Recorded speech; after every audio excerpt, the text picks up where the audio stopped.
When I started my career in the early 80s, this new instrument called electronic drums began driving an entirely new sound and style of music. Distinguished players like Phil Collins, Neil Peart, Thomas Dolby, Howard Jones, and of course Bill Bruford, they were incorporating this sound into their recordings and performances. The list just goes on, and so did the notoriety of the Simmons brand. The first commercially available electronic drum kit, the SD3, launched in 1978. 3 years later, the wildly popular and perhaps the most identifiable of all the Simmons drums, the SD-S5, put a mark on the industry with its bold hexagonal shape. Simmons continued to push the innovation envelope with the introduction of the SDX, one of the most technologically advanced instruments of its time. And it's that kind of history and shaping of music that really earned Simmons the moniker, the first name in electronic drums. Now, we are proud to introduce the Simmons SD2000, a 5-piece electronic drum kit, but really much more than that. It's a sound design tool for today's modern drummer, providing unprecedented creative control far beyond what traditional acoustic and electronic kits can offer. As much as I'd love to do all the talking about this striking new kit, I'm going to turn it over to the people behind the project and of course the real first name in electronic drums, Dave. Well, thanks John, and I'm very excited to be driving some of the latest innovations in Simmons design. It's been a couple of years now in the melting pot, looking at all aspects of electronic drums, and we're interested in bringing new innovations to the market and pushing the boundaries of what a drummer can be. So we're putting new sounds, new controls, not just the acoustic drum sounds, but some of the synthesis that I did in the late 70s, early 80s and through to the 90s. And the new kit that we're launching now, the SD2000, is part of that continuing journey.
The first thing you'll notice is the module, your portal to the SD2000.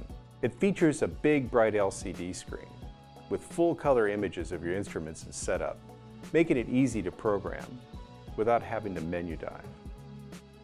There is a USB host port to plug in a USB storage device to play back and record audio to it.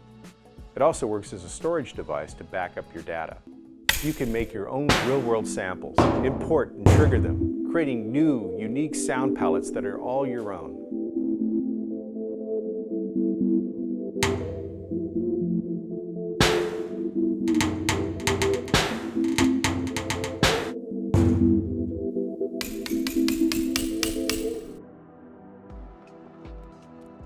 It was very important to us that that classic Simmons hex shape made a comeback, because sometimes looking to the past to define the future gives a product more soul.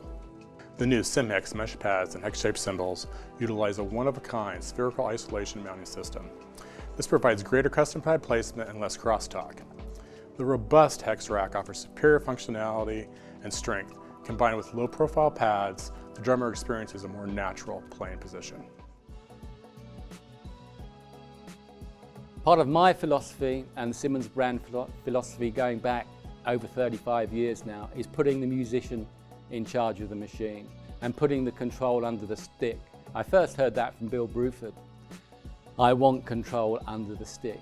Well, in this new SD2000, you can open up those filters. You can change the pitch of the drum by how you play the drum, how you hit it, how hard you hit it. So it's new ways of controlling sound that's relevant to you guys, the performing musician. So we want to see the player's talent come through and produce something completely new. That's it for now. Thanks for watching, and we look forward to showing you more of the SD2000 in future videos.